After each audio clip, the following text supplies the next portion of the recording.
Charles, é uma honra dividir essa mesa com você, fazer essa entrevista com você. Na verdade, eu trabalhei bastante para te fazer muitas perguntas. Eu sou uma fã dos teus livros e acho que não sou só eu. No Brasil, você vendeu mais de 1 milhão de exemplares, o que é uma enormidade num mercado como o brasileiro. Então, uma alegria estar aqui, poder falar com você. Eu queria vou te apresentar, vou cometer a infâmia de te apresentar aqui para as pessoas. Charles é um dos grandes jornalistas e autores de não ficção do nosso tempo. Ele passou pelo New York Times, ele ganhou um Pulitzer em 2013. Acho que não é banal, eu nunca tive ao lado de um ganhador de Pulitzer. E hoje escreve para New Yorker. Ele é autor do Poder do Hábito, que é esse que eu disse que vendeu mais de 1 milhão de exemplares no Brasil, e que virou uma referência mundial para entender por que a gente faz o que a gente faz. E também, mais de 1 milhão de cópias só no Brasil, e o livro mais recente, Super Comunicadores, num tema que acho que todo mundo que está aqui vai saber e vai reconhecer, que é por que algumas conversas conectam e outras travam, mesmo quando a gente está tentando bravamente acertar, a gente erra rudemente. Então, queria começar te perguntando, Charles, prometo que eu vou ser rápida com minhas perguntas, tá? Qual que é a história sobre o seu trabalho? A gente estava conversando ali atrás, eu estava te contando um pouquinho de onde eu vim. Como é que você conta para os teus amigos o que você faz da sua vida? Como é que você fala? Olha, ótima pergunta. Você consegue me ouvir? Perfeito. Frequentemente, eu não sei, na verdade eu nem sei o que dizer, mas eu digo assim, eu acordo de manhã cedo, eu me sento, eu escrevo um par de palavras e em algum momento, obviamente, a gente tem que formatar isso em livro. Eu acho que o que eu tenho feito e o que eu tenho tentado fazer durante toda a minha carreira é que eu trabalhei como jornalista para o New York Times e agora trabalho com o New Yorker Magazine. Eu escrevo os meus livros. E meu objetivo, a cada instante, é fazer uma revisão diante das pessoas, obviamente, sobre o que acontece na vida que a gente nunca se dá conta.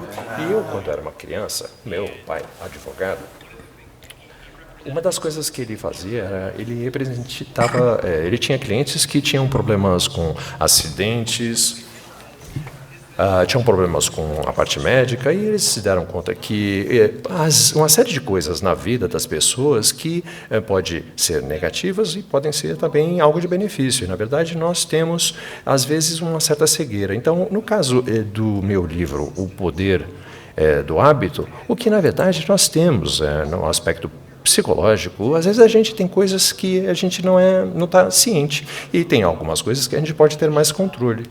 E isso acontece também com comunicação. Aprender as regras da comunicação, como ocorre aquela comunicação no nosso cérebro, nos ajuda a ter mais controle das coisas que são realmente importantes para nós.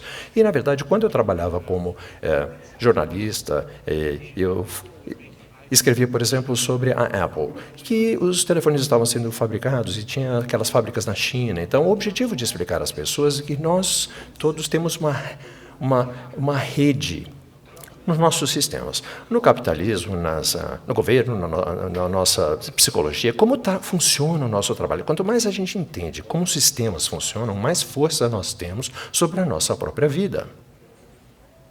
Charles, e onde você acha que a gente deveria aprender a conversar? Eu tenho sempre essa dúvida, porque é uma coisa que ninguém te ensina a conversar. Você aprende, é como é só a vida acontecendo, né? Onde a gente deveria? É escola, é casa, é trabalho? E onde é que a gente falha miseravelmente nessas conversas, em aprender a conversar? Bom, fantástica a sua pergunta, muito obrigado. A razão pela qual eu escrevi esse livro é porque eu tinha aquele péssimo hábito com a minha esposa, no qual eu chegava do trabalho, e isso pode parecer muito familiar para todos vocês. Eu chego do trabalho e reclamando do meu dia. E eu diria, olha, sabe o que? Meus colegas de trabalho não sabem, nem se dão conta o gênio que eu sou, e o meu editor nem percebeu que eu tenho todas as respostas corretas. E a minha mulher ficava ouvindo as minhas reclamações e ela me dava aí alguns conselhos. Dizia, tipo assim, por que você não leva o seu chefe para almoçar? De repente ele te conhece melhor. Aí eu me dei conta que, em vez de ouvir o que ela estava me dando como conselho, eu ficava ainda mais enojado. Por que você não me apoia? Por que você não está assim com raiva do que está acontecendo comigo? E isso é uma coisa parecida com o que acontece com todos vocês, não é verdade? E alguns de nós, pelo menos, isso acontece o tempo todo. E um sempre começa a reclamar da vida e a outra pessoa tenta te dar uma solução para a tua reclamação. E eu sou um comunicador por profissão. E eu não entendia por que eu caía nessa armadilha uma e outra vez. E aí eu fui para os especialistas, para os neurocientistas, e aí eu perguntei, o que está acontecendo? Eles disseram, olha, é o seguinte, pela primeira vez nós sabemos o que está acontecendo dentro do seu miolo quando você está tendo uma conversa. Por quê? Porque nós podemos ver com todo aquele avanço que nós temos na neurociência, nas imagens. Quando você está tendo uma discussão, você acha que sabe sobre o que é a discussão, a conversa. Você sabe ou acha que sabe sobre o que está acontecendo com os filhos, onde você vai nas férias, no final do ano. Então, quando você analisa o seu cérebro, aqui nós vemos uma série de conversas que estão acontecendo a cada instante. Geralmente essas conversas, na verdade, três bolsas. Tem aquela coisa prática, que você está tentando solucionar problemas, e tem a parte da conversa emocional. Ou seja, você, na verdade, não quer solucionar os seus sentimentos. Você quer alguém que empatize, que tenha empatia com o que você está sentindo. E é justamente como nós nos relacionamos com as outras pessoas, aquela identidade que é tão importante para nós. E uma das coisas que me disseram, e obviamente que isso volta àquela pergunta que você acabou de fazer, muitas vezes nós não sabemos exatamente como ter esse tipo de conversa. De repente a gente pode ser bem bom naquela coisa prática, de solucionar problemas, quando as crianças vêm com um problema e você diz, faz assim, assado. Ele dá um conselho, a gente dá um conselho de como eles deveriam fazer. Mas, às vezes, a gente não é tão bom assim quando nós temos aquela conversa emocional. E as pessoas não sabem que nós estamos ouvindo, entendendo as experiências. Ou, de repente, a gente é bom naquela parte da conversa emocional. Mas quando alguém chega com um problema, ou então e eles querem ter uma conversa social, nós temos menos prática nesse lado. Então, o objetivo de um super comunicador é explicar às pessoas esse tipo de conversas, como nós podemos reconhecer, como nós podemos combinar para que tenhamos o mesmo tipo de conversa ao mesmo momento. E aí é quando a gente encontra aquela conexão. E eu acho que nós aprendemos em casa, sim, mas quase inconscientemente. E isso, na verdade, é uma tentativa de fazer a coisa mais assim acertada e mais consciente. Charles, você sempre foi apaixonado pela ciência? Você deu um pivô na vida, né? Assim, você saiu da comunicação diária, vamos chamar assim, para ir ouvir cientistas e entender esse tipo de funcionamento. A ciência estava na tua vida desde sempre? Olha, na verdade, sim. A minha esposa é uma cientista, ela na verdade é uma bióloga marinha. E eu cresci com aquela... Bom, quando eu era um jovem, um adolescente, talvez da idade de vocês, um jovem, havia aquela revolução científica, economia comportamental, tinha uma série de coisas que estavam acontecendo, experiências, experimentos, e eu estava super entusiasmado com esse tipo de assunto, porque eu senti que isso que é intangível, que às vezes a gente não consegue tocar, como a comunicação, por exemplo, como hábitos, e de repente a gente consegue entender tudo isso, temas científicos, experimentos, o que as pessoas têm feito, e ver esses experimentos e aprender com tudo isso. Então é justamente quando eu comecei a me apaixonar pela ciência. E parecia que era aquele tipo de coisa que é quase efêmero, que é tão difícil de explicar e definir e acertar na mosca, entender como tudo funciona do detalhe. Queria te perguntar justamente sobre isso, porque no começo do Poder do Hábito, uma das personagens, quando ela está no Cairo, eu fiquei muito apaixonada por ela, porque sempre que a gente vai mudar um hábito na vida, você fala, eu preciso mudar tudo, eu vou mexer em tudo. E uma das coisas muda um hábito, então ela para de fumar. E essa parada de fumar faz com que toda a vida ande, né? Assim, queria te fazer uma pergunta que é, se a maior parte do que a gente faz todo dia, a gente está nesse automático, o que sobra que a gente pode chamar de escolha, Charles? O que é a gente na nossa própria vida? Us in our own life. Olha, a pesquisa diz o seguinte, que 40 a 45% do que nós fazemos a cada dia é hábito. Acontece quase que no automático. Mas o que nós descobrimos é que metade do que a gente faz é opção, escolha, e a metade é hábito. À medida que você reconhece que há um hábito e você identifica aí aquela chavinha e aquele recompensa, o hábito começa a ficar mais frágil. E aí a gente consegue mudar o hábito. E imagina a Lisa, essa pessoa que desiste de fumar e tudo que muda na vida dela. Então, quantos de vocês se exercitam regularmente? Bom, tudo bem. Então, nos dias que vocês fazem ginástica, é mais difícil ou mais fácil comer saudável naquele dia? Bom, é mais fácil comer comida saudável, não é? Quando você faz ginástica. Não faz sentido nenhum. Não existe razão pela qual ir correr de manhã cedo deveria fazer a vida ser mais fácil para comer uma salada do que comer um hambúrguer no almoço. Por quê? Porque tem 2 pesquisas na Austrália que descobriram que quando você se exercita pela manhã, naquele dia, a probabilidade de você vai usar menos o cartão de crédito, você gasta menos dinheiro, porque você na verdade não fica adiando tanto o que você tem que fazer no trabalho. Por exemplo, aquelas coisas do tipo lavar pratos, você acaba lavando pratos 20 minutos antes naquele dia. Você está mais disposto, em outras palavras. Ninguém nessa sala aqui vai correr de manhã cedo, às 6 da manhã, quando está frio, porque você quer economizar mais dinheiro e não quer gastar o cartão de crédito. Não, na verdade você começa uma coisa nova, ele na verdade é um gatilho para uma reação em cadeia, uma reação de como você vê você mesmo. Esses, na verdade, são conhecidos como os hábitos angulares.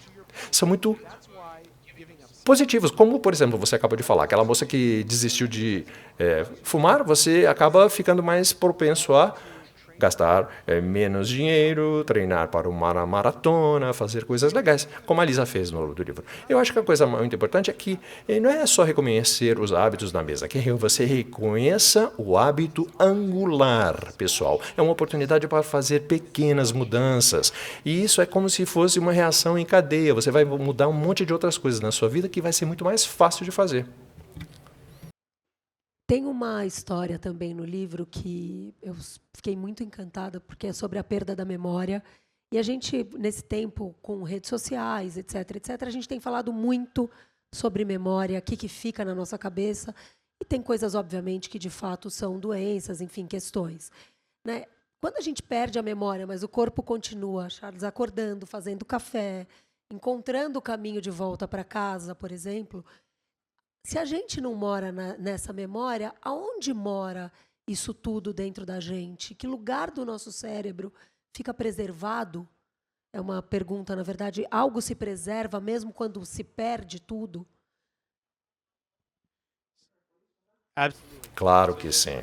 Na verdade, tem uma parte do nosso cérebro que, na verdade, cada mamífero tem essa parte, que é a gânglio basal.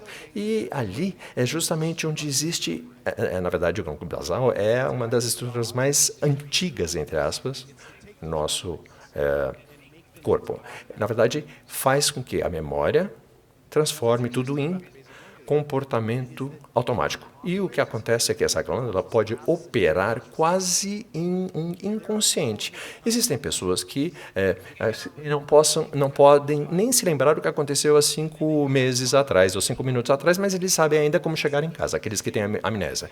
Se eles fizessem a mesma rota todos os dias, sabem encontrar a comida no refrigerador se tiverem fome. Se você perguntar onde é que está a comida, onde está a geladeira, onde é a cozinha, e a pessoa vai falar, não sei, porque eu não consigo me lembrar, aquelas pessoas com amnésia. Mas à medida que eles estiverem fome, eles vão naturalmente caminhar para a cozinha, abrir a geladeira e pegar alguma coisa para comer. Então, por quê? Porque esse gânglio basal está operando de maneira independente, quase independentemente dos pensamentos conscientes. Então, é impressionante. Sem isso, obviamente, não haveria envolvimento. Nenhum mamífero teria envolvimento. Se a gente não consegue formar hábitos, os hábitos diários tomariam muita atenção e a gente não tem que pensar muito em outras coisas. Obviamente, uma maçã, uma pedra, ali no caminho, você decidir o que você vai comer, a maçã ou a pedra, ia ser muito difícil para o nosso cérebro decidir se fosse tudo assim, dessa forma. Então,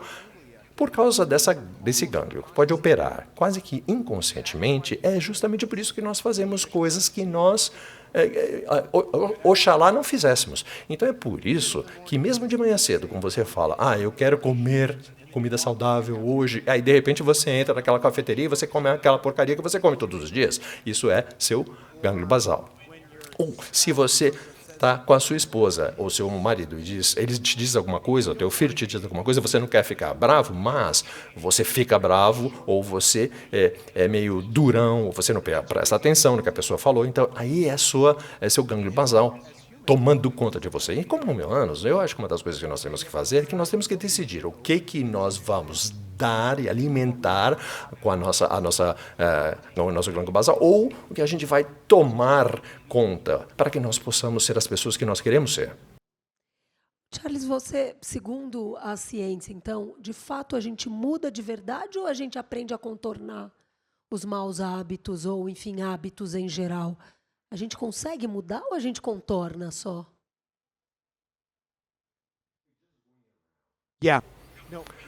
Olha, na verdade, sim, nós absolutamente podemos mudar os nossos hábitos. O aspecto mais importante de entender o hábito, eu já falei isso antes, é que todo hábito tem 3 componentes.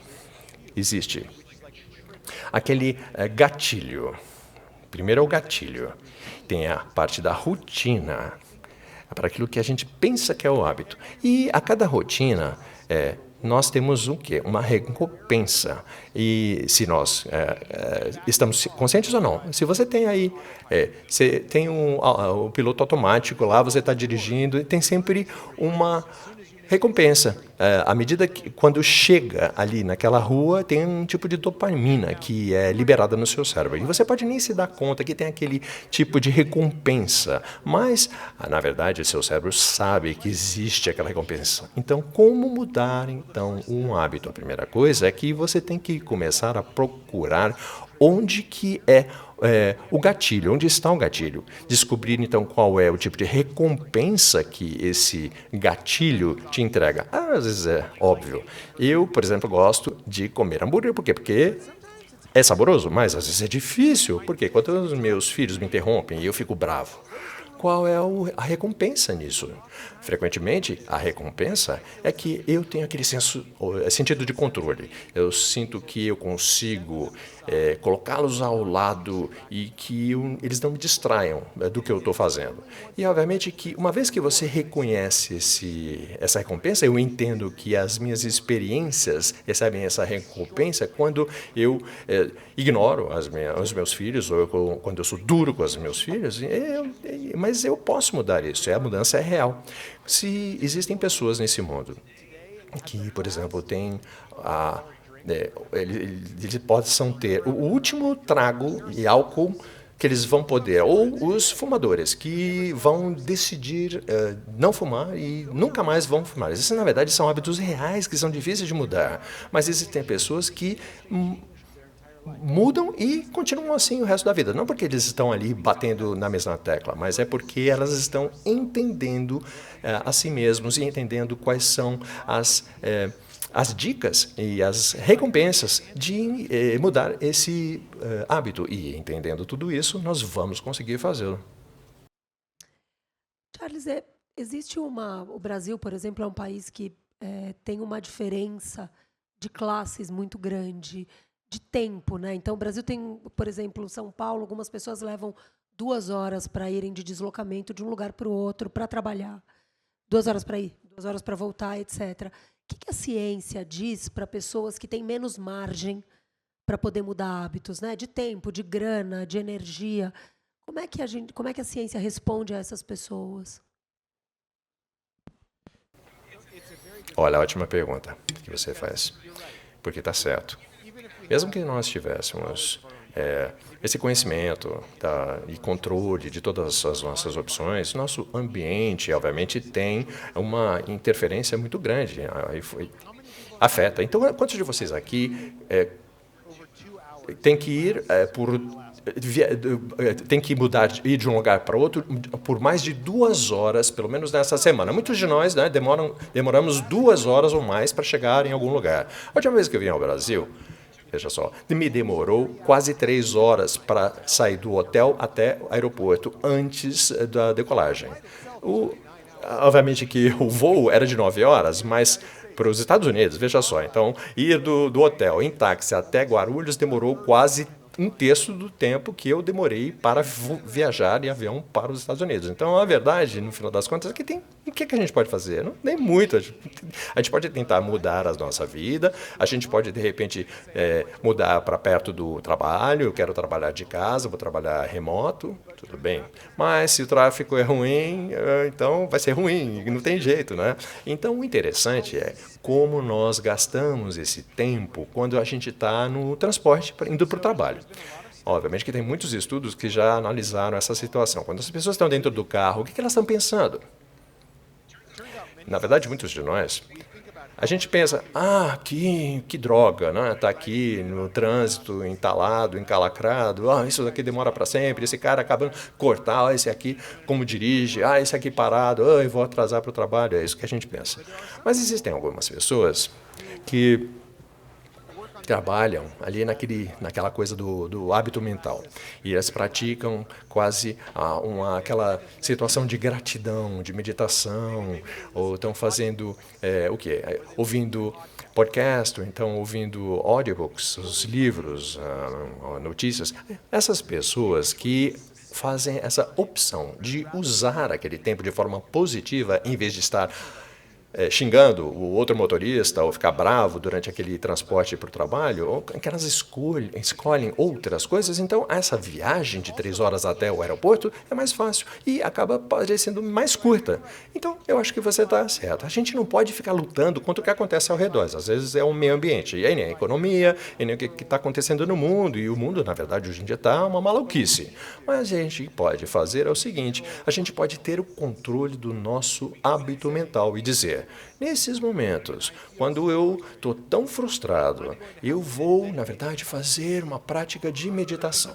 Vou pensar em todas as coisas que eu sou agradecido, que eu deveria agradecer, vou pensar na minha próxima férias, quais são os planos. Então, nós temos o controle do que acontece dentro da nossa própria cabeça. Quando a gente tem controle disso, obviamente que a gente vai ficar mais feliz, a gente vai viver mais e a gente vai frequentemente tem mais sucesso. Né? E o mais importante, é mais fácil a gente conectar com outras pessoas e descobrir, obviamente, essa comunhão. É sensacional pensar que o truque ele está dentro da cabeça nesse sentido para você tentar barrar o que as redes sociais chamam dos pensamentos intrusivos, virou uma moda das redes sociais, né, Charles?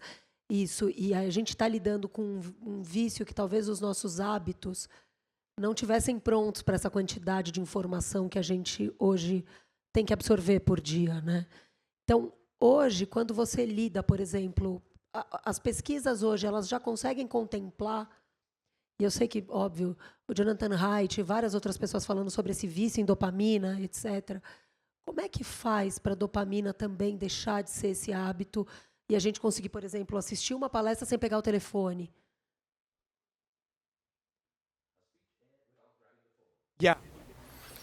Olha, deixa eu perguntar então. Quantos de vocês ficam confirmando, olhando meios sociais pelo menos algumas vezes por semana? Vocês olham, né? Instagram, Facebook. Vocês se sentem melhor depois que você fica olhando social media ou pior? Quantos ficam melhores? Se sintam pior? Uma pessoa se sente pior. É o pior. Todo mundo aqui, a maior parte das pessoas se sente pior. Então por que a gente está fazendo isso? Por que você está olhando social media? Porque neste momento é interessante, na verdade. É só depois de uma hora que você para e pensa, eu gastei uma hora olhando o vídeo de TikTok das pessoas cantando umas músicas antigas, ou então o pessoal andando no skate. Não sei por que eu gastei uma hora da minha vida, mas naquela hora é entretenimento, é distração, te traz uma novidade. Sabe o quê? Tudo bem. Tudo bem. O problema não é os meios sociais, o problema é tentar negar a novidade, interesse, coisas que a gente realmente vai curtir. Então, vocês fazem meditação? Alguém aqui faz meditação? Olha, eu já tentei fazer meditação muitas vezes e é tão chato. Olha, é tão chato. É tão difícil. Eu não curti nunca. Então, olha só, o que eu faço é o seguinte. Quando eu me sento para meditar, eu tenho uma regra. Eu não posso pensar em outra coisa. Na verdade, eu sei que eu tenho que esvaziar a mente, estar no estado de paz, mas sabe o que eu faço? Eu penso algo engraçado que aconteceu ontem, ou o que eu vou escrever mais tarde, ou eu penso sobre as férias do ano que vem.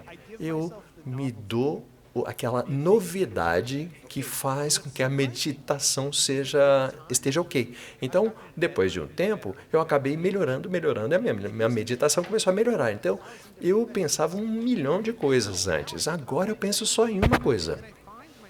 Aí eu me vejo nessa situação de estado contemplativo e a minha mente acaba ficando vazia.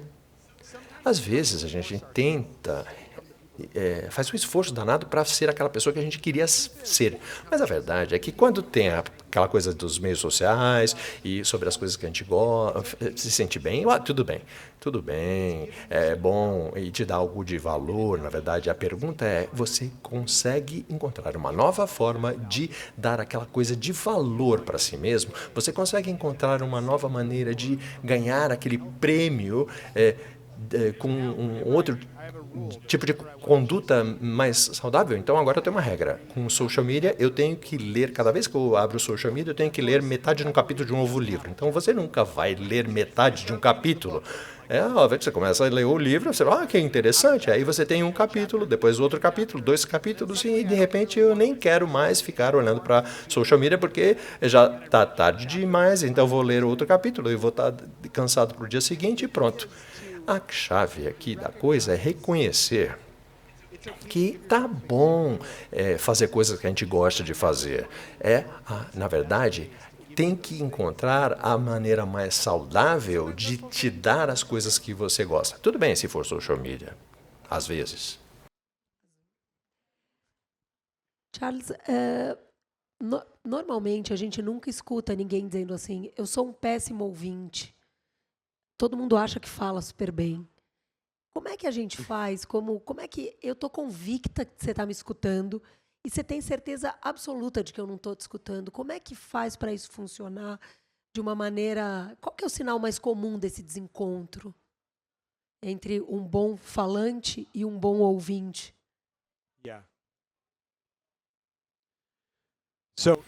Bom, vamos ver. O que é ouvir? Vamos definir o que é ouvir. Ouvir seria o quê? Eu vou fechar minha boca e abrir meus ouvidos. Esse é o primeiro passo de ouvir. Mas não é suficiente. Não é só isso. Quantos de vocês sentem aquela coisa, tipo, da semana passada, você teve uma conversa com alguém e a pessoa não estava nem prestando atenção em você? Ou eles estavam ali esperando para a vez deles falarem. Não é verdade? Isso acontece a cada instante. E, obviamente, a gente está sempre com aquela suspeita. Em que a gente vai fazer depois? Depois que a gente fecha a boca e a gente presta atenção ou abre os ouvidos, como nós provamos a pessoa que nós estamos ouvindo? Tem muitos estudos já disso. Eu acredito que você está me ouvindo quando você repetir exatamente o que eu acabei de dizer. E se você adicionar, você pode adicionar algo novo. Vamos lá. Se eu disser, olha, eu fui de férias, eu fui para o Havaí, foi ótimo. Aí você disse, você foi para o Havaí? Eu me lembro. E você foi para a Índia ano passado. O Havaí foi melhor do que a Índia ou foi parecido? De repente, você vê que a pessoa está te ouvindo muito bem, não é verdade? Por quê? Porque você mostrou que você está prestando atenção. E, frequentemente, quando a gente está ouvindo, a gente esquece de provar a quem está falando que você está prestando atenção e ouvindo. E tem uma técnica para isso. E eles ensinam isso na escola de advocacia. Tem três passos, tá? Nesse loop. Se você quer provar para alguém que você está ouvindo, você tem que começar perguntando, fazendo uma pergunta. Especialmente sobre o que a gente conhece como uma pergunta profunda, que é sobre valores, crenças, experiências. E poderia até soar um pouco intimidador, mas, por exemplo, como um médico. E, em vez de perguntar para o médico, qual hospital o senhor trabalha? Não, você pergunta, por que você quis estudar medicina? É a segunda pergunta. Por que você se decidiu para estudar medicina? Para dizer algo que ele é. De repente ele começa, é porque meus pais estavam doentes, eu queria ajudar outras pessoas na minha vida. Então esse é o primeiro passo, você faz a pergunta, preferivelmente esse tipo de pergunta, e aí ouve o que eles vão dizer, o que a pessoa vai responder. O segundo passo seria, eu repito exatamente o que ele acabou de dizer, as minhas próprias palavras. Então o objetivo aqui não é fazer uma mímica do que ele falou, é adicionar algo que foi dito. Por exemplo, eu estou te ouvindo falar isso, eu só quero ter certeza que eu entendi. Isso, na verdade, uma das coisas que você quis dizer foi... É isso? Então, esse é o segundo passo. E a maioria de nós, quando a gente é adulto, a gente obviamente sabe fazer isso, é quase intuitivo. Mas o terceiro passo, que eu sempre me esqueço, é justamente aquele que, depois de repetir o que eu acabei de ouvir, eu pergunto, foi isso mesmo? Eu ouvi corretamente? Eu estou entendendo o que o senhor está me falando? Justamente nesse momento, o que eu estou fazendo, justamente eu estou pedindo permissão para reconhecimento de que eu estava ouvindo. Então, se você reconhece que eu estava te ouvindo, você está mais propenso a ouvir quando eu for falar. Então, quando a gente tem uma boa conversa, um bom papo, é porque ambos estamos falando ao mesmo tempo, estamos falando de coisas interessantes, estamos provando um ao outro que estamos nos ouvindo. Então, a ouvir é uma experiência ativa. Quando nós fazemos isso, quando a gente temos aquela boa combinação, mesmo tipo de conversa, que a gente acredita que está ouvindo um ao outro, então essa experiência é uma experiência positiva. Os nossos cérebros quase que vão pareando, eles vão ficando próximos uns ao outro, a gente fica mais conectado, mesmo que a gente tenha opiniões distintas, se a gente votou para... Um votou para o Bolsonaro, o outro votou para o Lula, mas não importa, nós estamos mais próximos, porque nós acreditamos que estamos tendo uma boa conversa, tem uma conexão, estamos ouvindo um ao outro. Isso é um sentimento bom. Charles, como é que a ciência diz que a gente sai de uma conversa que ela já deu muito errado, mas você está enterrado até o pescoço nessa conversa e você já não consegue mais sair? Como é que a ciência vê isso? Bom, deixa eu te contar o que eu faço. Eu estou numa festa, por exemplo, e eu estou aí conversando com alguém e aí o pessoal não para de falar, eu quero que a conversa pare, acabe. Aí eu diz, oh meu Deus, é tão interessante, mas eu tenho que ir falar com outra pessoa. Mas antes de eu ir, deixa eu te fazer uma última pergunta. E aí faz aí uma pergunta bem bobona. Mas o que eu estou dizendo para essa pessoa é justamente, olha, a gente tem que terminar aqui. Olha, você estava tão interessante, mas eu tenho que fazer essa pergunta. E aí sempre funciona super bem. E às vezes, você está aí conversando com alguém e você pergunta uma pergunta atrás da outra, fazendo um monte, e eles não estão fazendo nenhuma pergunta para você. Sabe o que eu faço? Eu paro e falo, eu já perguntei tantas coisas, muitíssimo obrigado. Você tem que ter tantas perguntas aí na tua cabecinha para mim. Então, agora deixa eu ficar calado, deixa eu te dar a oportunidade de fazer uma pergunta. E, na verdade, sabe o quê? Eles têm perguntas, eles fazem perguntas. Não é que eles estavam ali não interessados em mim, não. É que eles não são bons em fazer perguntas. Eles não têm essa prática. Eles precisam do quê? De ouvir minha permissão para poderem fazer uma pergunta para mim. E eu acho que as pessoas, às vezes, na realidade, são muito melhor na conversa do que a gente acha que eles são. Porque muitas vezes eles são assim meio sem jeito, não têm prática, não sabem terminar uma conversa com graça, com delicadeza. E a gente tem que dar aquela permissão. E a gente facilita para a gente, mas para eles também, não é? Para ter aquela boa conversa, aquele bom papo. Charles, então, num conflito, você acha que pesa mais? A frase, o tom, o timing? O que funciona melhor no momento de um conflito forte e pesado? Nesse sentido. Olha, a maior parte dos conflitos é que isso são conversas emocionais, mas tem aquela a ideia de que elas são práticas.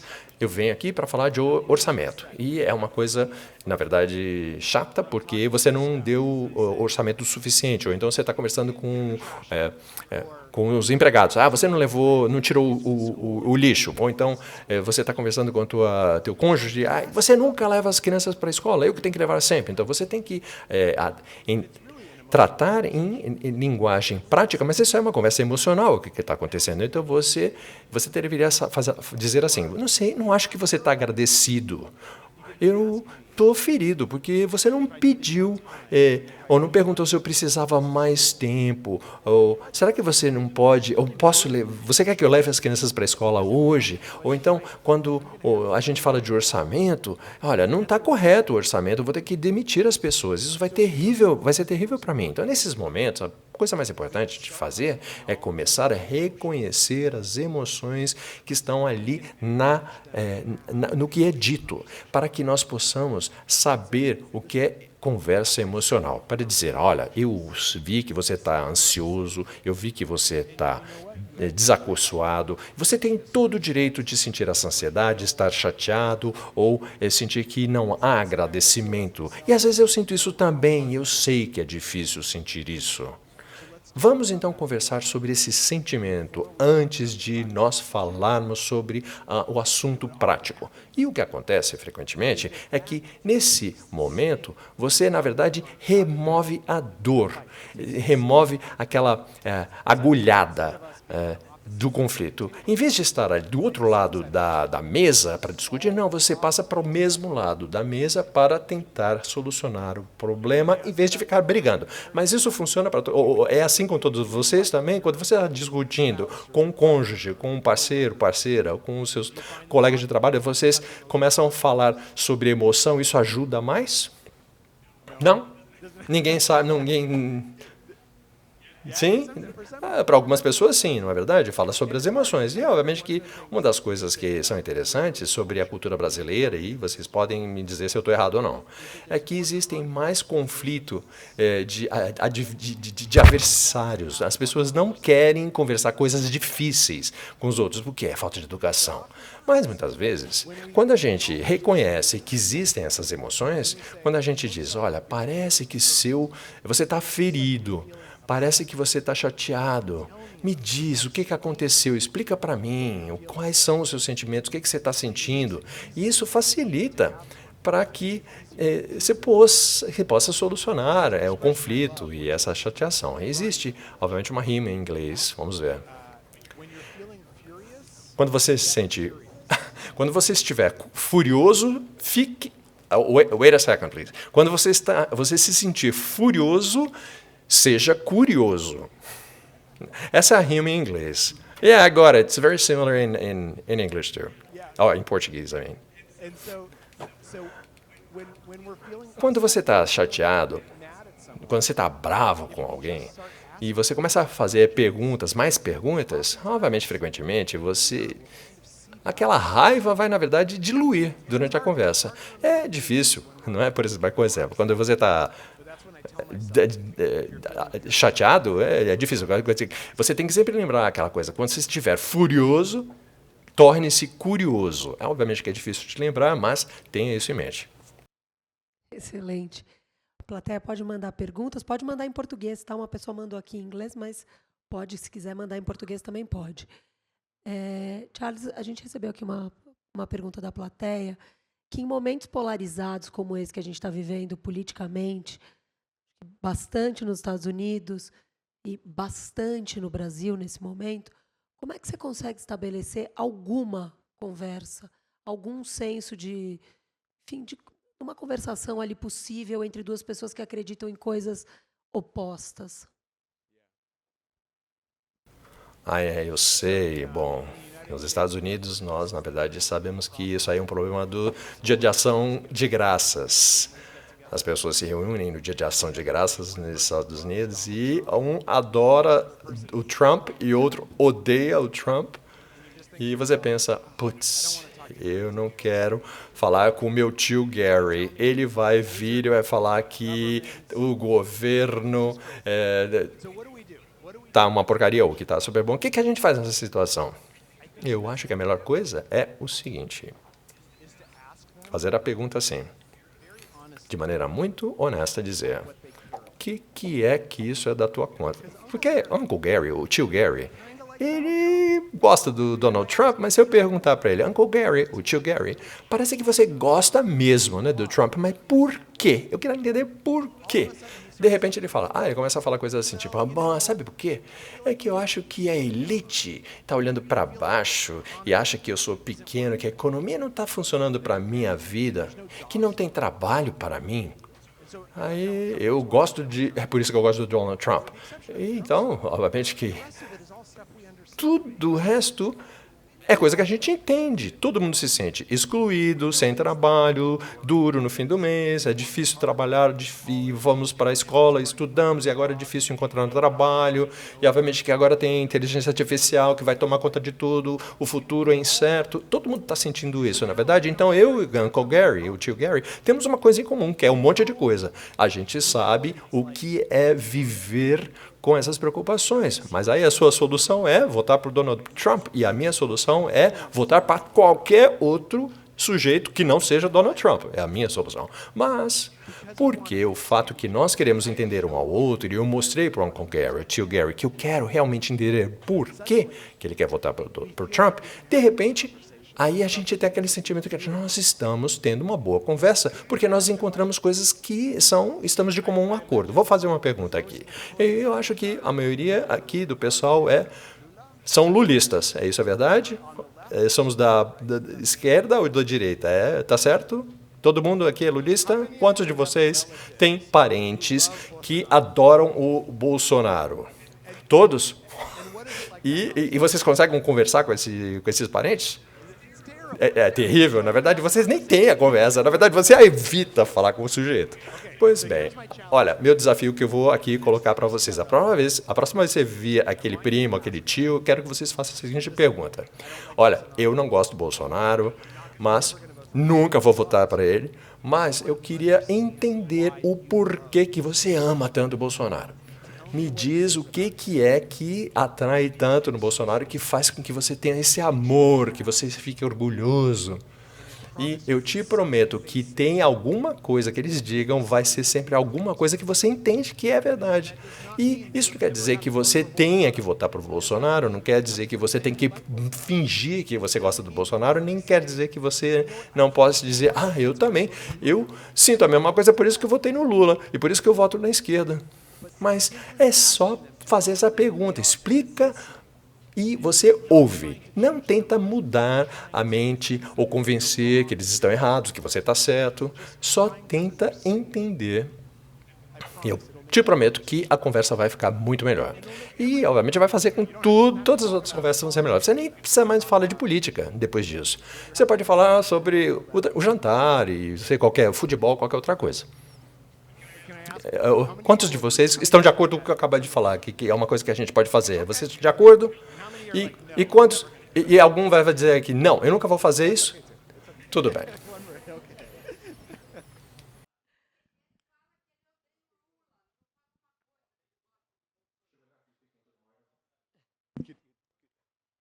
Sim. Deixa eu te fazer uma pergunta aqui. Uma das coisas que você descobriu no teu trabalho, que o que faz um time, por exemplo, funcionar, seja um time de futebol, um time numa empresa ou, enfim, pessoas que trabalham juntas, não é só talento, né? É as pessoas se sentirem seguras para falar. Isso é a mesma coisa que faz uma conversa funcionar, Charles? É a segurança? E queria também emendar numa pergunta que é: existe um limite para essa vulnerabilidade? Olha, ótima pergunta que você fez. Sim, quando a gente faz parte de uma equipe, essa equipe se reúne, é por quê? Porque nós temos aí aquela segurança psicológica. A gente sente, a gente pode falar e as pessoas não vão usar essas palavras como uma arma contra nós. A mesma coisa com uma conversa. Você falou sobre vulnerabilidade. A vulnerabilidade é o centro de poder fazer com que a conversa funcione. Mas às vezes a gente não entende muito o que é realmente a definição de vulnerabilidade. Na neurociência e na psicologia, a vulnerabilidade tem uma definição muito específica. É uma cascata neural que ocorre dentro da nossa mente quando nós dizemos algo que outra pessoa pode ou possa julgar. E pode ser uma coisa boba, banal. Poderia ser, eu gosto de Star Trek mais do que Guerra nas Estrelas, por exemplo. Ou eu torço para no World Cup, né? Eu torço que os Estados Unidos ganhem do Brasil. Não é verdade, eu acho que o Brasil vai ganhar e eu torço para o Brasil, que é muito melhor, a equipe do Brasil é muito melhor. Mas eu posso fazer uma coisa que não importa, é coisa não sem importância. Mas quando algo pode ser julgado, meu cérebro começa a prestar atenção na tua reação. O que eu estou buscando aqui é tentar ver se você está me julgando ou não. E em vez de me julgar, se você recusar, julgar, eu não vou te julgar. Ainda melhor. Se você disser algo que eu posso julgar sobre você, por exemplo, se você disser, que interessante, eu gosto de Star Wars mais do que Guerra nas Estrelas. Ou então outra coisa. Eu vou torcer para o Brasil também, que ganhe dos Estados Unidos, mas não Portugal. Quando eu faço isso, o que você está me mostrando é que você pode me confiar em mim. Quando você expressa vulnerabilidade numa conversa, quando você diz alguma coisa que a outra pessoa pode julgar, em vez de julgar-nos, eles vão segurar aquela crítica e vão compartilhar uma coisa sobre eles mesmos, que nós podemos também julgar em troca. E nós também vamos ter essa possibilidade, essa força. É justamente quando a gente tem aquela segurança, estar ou conversar com o outro. E aí, de repente, a gente pode estar em desacordo. De repente, você gosta da tua equipe, do teu time de futebol, eu do meu, eu gosto do meu filme, você do seu filme. Mas o fato é que nós não estamos julgando um ao outro, isso faz com que nós estejamos mais próximos. É aí que nós nos sentimos mais seguros. É aí onde encontramos a conexão. Porque, obviamente, que a gente não tem que concordar com tudo para conectar com alguém. Todos aqui nessa sala, se você tiver uma relação, um relacionamento, e você não concorda com o seu parceiro sobre todas as coisas, mas você ainda assim ama aquela pessoa. Porque você tem essa segurança de poder expressar quem você é e sabendo que essa pessoa não vai usar essa informação contra você mesmo. Você acha que a empatia é uma coisa que dá para a gente fingir, Charles? Porque em alguns momentos do livro tem um momento quando você fala, por exemplo, sobre carisma ou escolha de escuta, né? Assim, você pode ser uma pessoa carismática ou você escolhe escutar. Mas quando você faz isso, como é que faz para não ser mecânico e como é que não se finge empatia?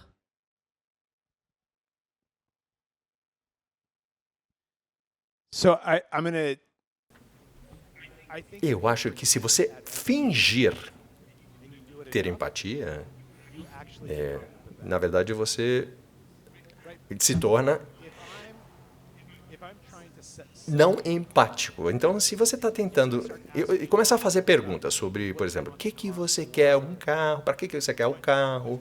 Eu estou tentando ver no carro. Então, o que está acontecendo? Eu tento fingir empatia. Se eu finjo bem, na verdade, acaba se tornando uma empatia real, porque de repente você quer tentar solucionar o produto, porque eu sou vendedor de carro, quero vender o carro, mas de repente eu quero conhecer um pouco mais sobre você. A mesma coisa sobre carisma. Os mais carismáticos começam fingindo que estão te ouvindo e não funcionam. E aí eles, na verdade, começam a prestar atenção de verdade. E aí é justamente quando eles se tornam carismáticos.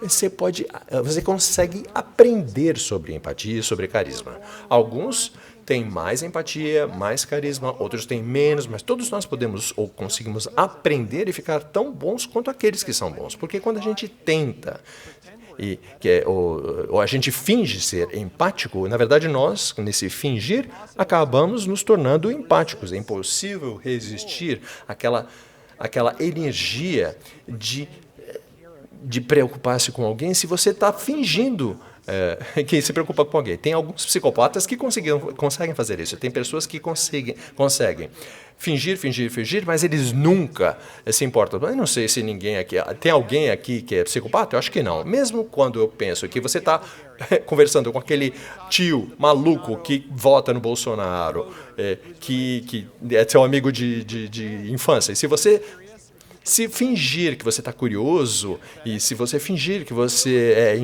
empático, quando na verdade você acaba se tornando genuinamente curioso e genuinamente empatético com essa pessoa. Empático, me desculpe. Charles, e acho que aqui tem uma pergunta que acho que uma das pessoas da plateia mandou. Muitas das nossas conversas hoje estão baseadas no ódio. Né? Não é do que eu gosto, é do que eu detesto sempre, né? Então, não é que eu não goste do Trump, mas é do que eu detesto toda a política é baseada nesse ódio, né? Então, o ódio das minorias, o ódio, enfim, diversas coisas. Como é que faz para estabelecer algum diálogo num cenário como esse, que junta um pouco com a pergunta que eu tinha te feito sobre a polarização? Mas eu acho que quando a gente está falando em ambientes familiares, por exemplo, ou ambientes de trabalho, acho que as pessoas têm enfrentado, de fato, esse problema, que é eu tenho que lidar com alguém que ela simplesmente detesta outra coisa.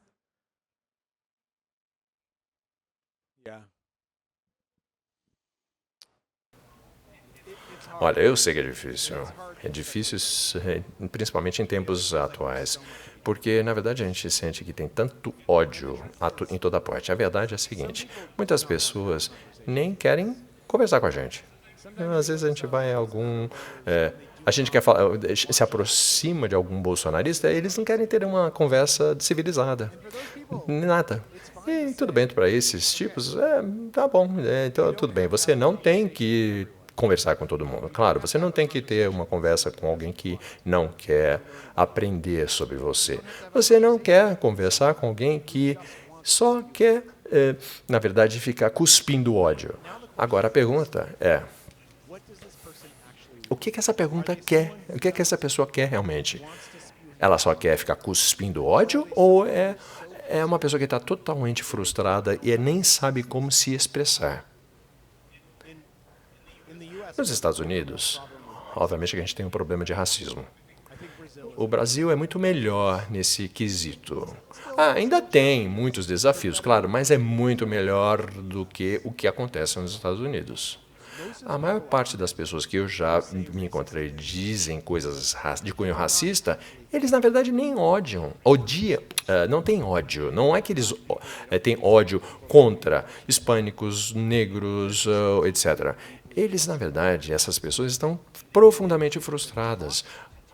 Ou, na verdade, deveriam até... Eles estão usando a conversa para se desanuviar e eles não pensam na sua raiva e não sabem onde colocar essa frustração da vida. O que eu acho que acontece é que uma vez que nós damos a oportunidade para que essas pessoas expliquem o porquê do ódio e da raiva, e eu, às vezes, encontro coisas com as quais eu consigo conectar. Por exemplo, eu posso dizer, olha, você está botando a culpa da tua vida nos imigrantes, mas olha em volta. Os imigrantes que eu conheço são as pessoas que mais trabalham, que eu já vi na vida. Tem aí um monte de gente trabalhando. Então, eu sempre estou te ouvindo dizer que você está com raiva, que você não consegue encontrar trabalho. Por que será que... será que não tem um imigrante que você conhece, que você gosta? E eles vão sempre falar, sim, não é? Todas as experiências que nós temos é que tem sempre alguém que a gente não gosta, mas sempre tem alguma coisa naquela pessoa que você vai admirar. E é justamente dessa forma que a gente lida com o ódio. Tem uma história que eu gosto muito, Charles, do William Ury, que é um gerenciador, um negociador de grandes crises, etc., que quando ele foi negociar com o Hugo Chávez na Venezuela, ele ouviu durante 3 horas o Hugo Chávez vociferando contra ele, gritando e xingando e falando. Depois de 3 horas dessa conversa do Chávez gritando, eles começaram a negociar. Eu acho quase da ordem do impossível ouvir alguém gritar 3 horas, coisas com as quais eu não concordo. Acho que eu preciso ler teu livro mais vezes para ver se eu melhoro nisso. Mas acho que tem um exercício aí do que você está falando, e eu queria um pouco... eu queria te perguntar, você consegue aplicar o que você estuda? E qual que é teu melhor hábito? Eu queria te perguntar, se você me permite, qual que é teu pior hábito? That's a good question. O pior, tá? Eu vou falar do pior hábito. Eu adoro doce, sobremesa. Eu me entupo de sobremesa toda hora. Mas aí, veja só, tudo bem ter maus hábitos, tá bom. Eu também gosto de tomar um cocktail de vez em quando, um drinkzinho. Mas às vezes... os filhos chegam para mim e falam, eu tenho um problema, e eu estou lá no meio do meu trabalho de escrita e eu não presto atenção neles. Eu falo, tá bom, deixa eu terminar aqui o que eu estou fazendo e depois a gente conversa. E eu me sinto mal se eu faço isso, mas tudo bem. Porque eu ainda sou um bom pai o resto do tempo. Nós todos temos maus hábitos. Ter mau hábito não significa que você é uma má pessoa. Não é uma falha de caráter. O que realmente é forte em nós mesmos é quando a gente reconhece que há um mau hábito e a gente diz, eu quero resolver esse problema, tudo bem, eu vou comer o meu pudim de doce de leite hoje, mas eu vou correr amanhã de manhã cedo. Ou eu digo para as filhas, me desculpa que eu não estava te ouvindo ontem, eu estava super distraído ali no meu trabalho, então deixa agora, vamos sentar aqui, deixa eu conversar e te ouvir o que você queria falar. Então, na verdade, quando você você tem que abrir aquela porta para mostrar para o teu filho que quando você ignorar o filho, ele possa vir e falar, olha, pai, você está me ignorando, fala comigo, presta atenção. O melhor hábito. Quando eu faço um erro, eu tento me desculpar imediatamente. E se desculpar, obviamente que é uma coisa... é uma experiência de humildade, na é verdade? Principalmente quando você está se desculpando para os teus filhos, ou para o motorista do Uber, ou para uma pessoa que está te ajudando ali, o empacotador no supermercado, e você não falou obrigado, de repente se você meio atravessado com a pessoa, uma coisa rude, ou algo que você realmente tem vergonha, e você se desculpa imediatamente, e você tenta resolver e emendar a situação. E, na verdade, é muito fácil, né? Já nem é mais algo humilhante. Na verdade, é tão bom, eu me sinto melhor, me sinto uma pessoa melhor quando eu me desculpo. E eu vejo que eu, no final das contas, acabo não repetindo mais esse tipo de mau hábito, no final das contas. Charles, deixa eu te fazer uma outra pergunta que Quando a gente falha, e você está falando disso, né? Assim, eu peço desculpas, etc. Quando a gente falha, é caráter, é neurologia, ou é uma terceira coisa? Olha, a maioria das vezes, quando a gente falha, na verdade, honra, orgulho. Todos os erros são porque eu não era humilde o suficiente. Eu achei, eu sei a resposta e eles não sabem a resposta. E eu não me importava tanto com a pessoa e eu tratei a pessoa de maneira injusta. Mas, injustamente, a pessoa não merecia isso. Então, como que a gente consegue superar esse problema, esse orgulho? E a gente sabe, baseado nos estudos, que a antítese do orgulho é conectar-se com outras pessoas. Quando eu tento me conectar contigo, é impossível que meu orgulho supere todas as coisas. É impossível eu ignorar tudo o que eu estou vendo. Então, a cada momento que eu me encontro com alguém, o meu objetivo é conectar com essa pessoa, ainda que seja de uma forma pequena. Quando eu converso com os meus filhos, e obviamente que isso é difícil com crianças, claro que vocês sabem disso, meu objetivo é conectar de formas mínimas para lembrar-lhes que eu os amo, que eles me amam, eu estou prestando atenção no que eles querem, eu estou compartilhando coisas sobre mim, eu tenho que ter paciência de ouvir o que eles estão falando. Então eu acho que o antídoto para esse fracasso é justamente dizer: eu quero me conectar com vocês, com os outros. E o que os estudos nos dizem é que quando nós estamos nos conectando com outras pessoas, nós ficamos mais felizes, mais saudáveis, nós temos mais sucesso. Nós estamos, na verdade, somos uma espécie que se conecta com outras pessoas. Somos pró-sociais e essa é a coisa melhor que pode acontecer na nossa vida. Se você comete um erro, fracassa, tudo bem, porque obviamente você tem em volta de você pessoas que estão preocupadas contigo e que se preocupam contigo e que te perdoam por teus erros. Nas tuas pesquisas, Charles, você achou alguma coisa que você preferia não ter descoberto nessas pesquisas? Algo que você diz, putz, isso aqui não vai mudar, eu não tenho o que fazer com isso? Estou tentando lembrar e pensar aqui. Eu não acho, sabe? Eu acho que tudo que eu encontrei por aí nos meus estudos, obviamente tem uma beleza em encontrar a verdade. A verdade, no final das contas, é que se você olhar os humanos, a humanidade, em toda a história da humanidade, em todo o mundo,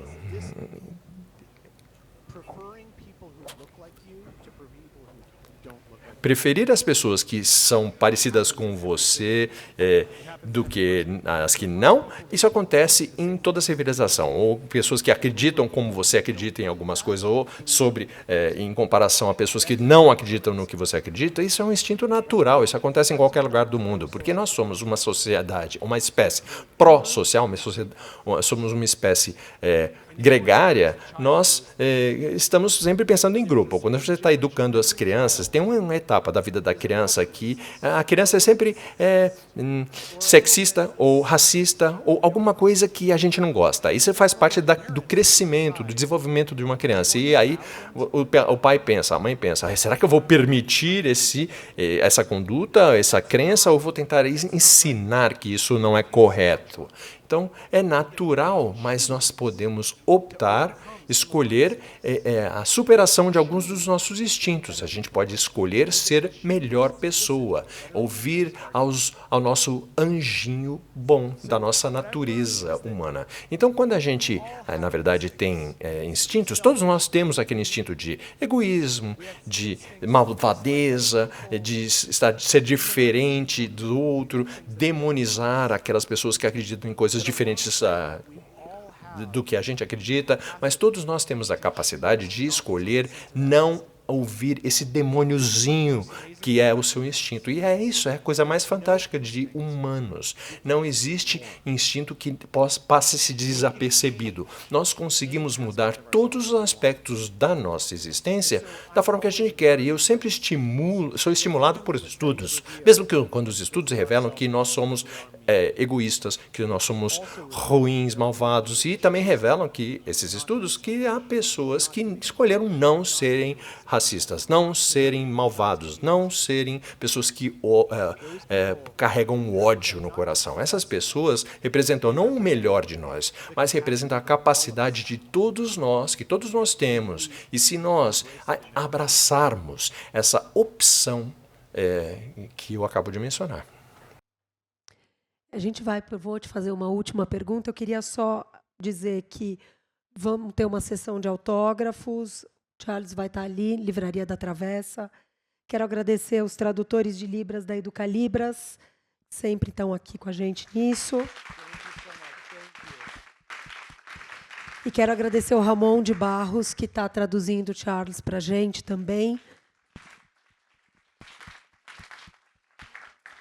E quero também agradecer, e eu esqueci de fazer isso no começo, falha minha, agradecer os tradutores também dos livros do Charles no Brasil, que sem eles não teríamos. Então, os supercomunicadores traduzidos pelo Cássio Arantes e Débora Landsberg, espero ter falado certo o nome da Débora. E, espera aí, um segundo, tradução do Rafael Mantovani no Poder do Hábito. Muito obrigada.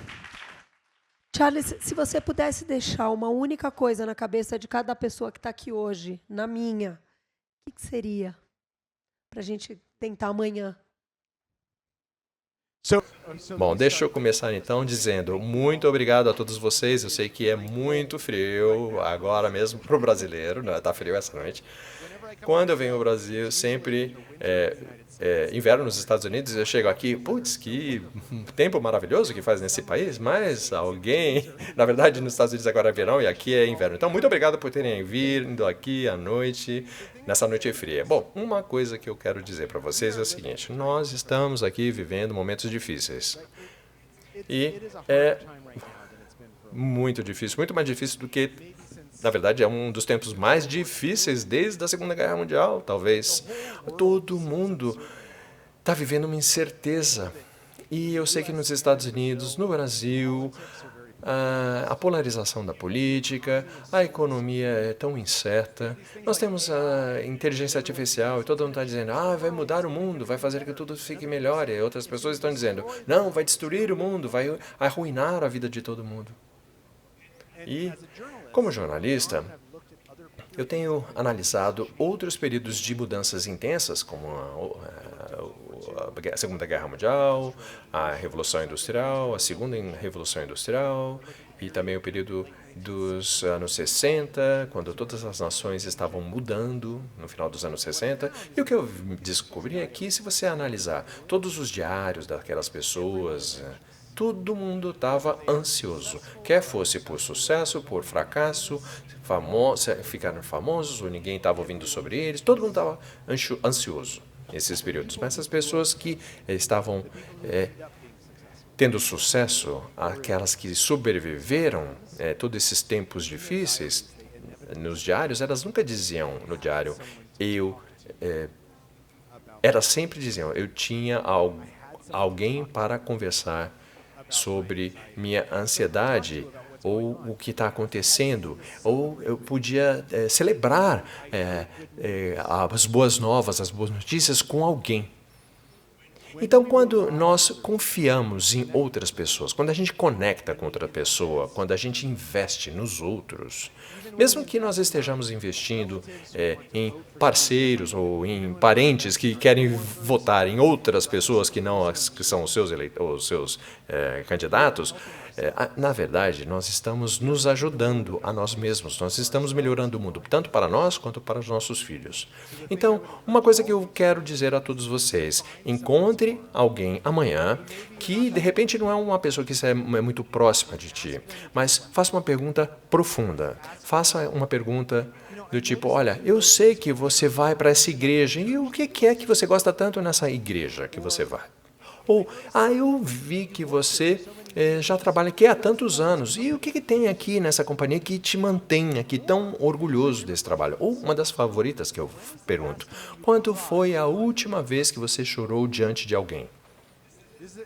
Essa é uma pergunta que ninguém quer perguntar, mas existe estudos repetidos e que quando você faz essa pergunta, eu te garanto, você vai ter uma conversa fantástica com quem quer que seja que você fez essa pergunta. Então, eu espero que vocês tenham essa oportunidade de se conectar com alguém amanhã. Muitíssimo obrigado. This is such a treat. Thank you for your Thank question. you. Muito obrigada, Charles. Muito obrigada. Obrigado. Obrigada, gente. Boa noite.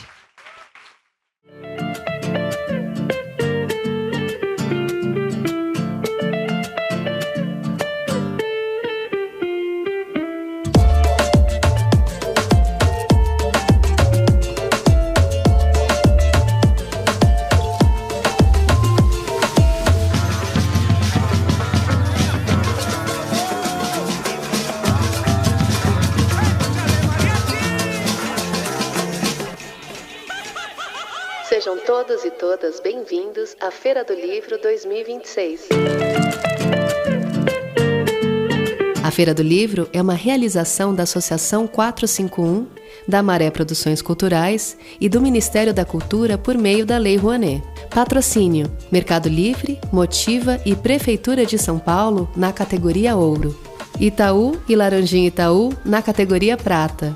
Apoio: Pinheiro Neto Advogados, Instituto Ibirapitanga, Enjoei e Companhia das Letras. Parceria institucional: Livraria da Travessa, Mercado Livre Arena Pacaembu, SP Livro e Museu do Futebol, junto à Secretaria da Cultura, Economia e Indústria Criativas do Estado de São Paulo. Apoio institucional: Embaixada da França no Brasil, Instituto Camões, Arco Educação, Ministério das Relações Exteriores do Uruguai, Instituto Ramon Llull, Gráfica Viena, Chambril, Quiro, Frida e Mina, Inside by Meliá São Paulo e Higienópolis, Ernesto Tzurnik Advocacia, Ecoar, Arpa, Ovo e Bubu Restaurante. Parceria de mídia: 451, Folha de São Paulo, UOL, TV Brasil, Rádio Nacional, JC Deco, Piauí, Carta Capital, Mídia Ninja, Nexo, Gama e Publish News. Acompanhe a programação e cobertura completa da Feira do Livro 2026 no site da revista 451 e também nas nossas redes sociais @a Feira do Livro. Viva o livro brasileiro!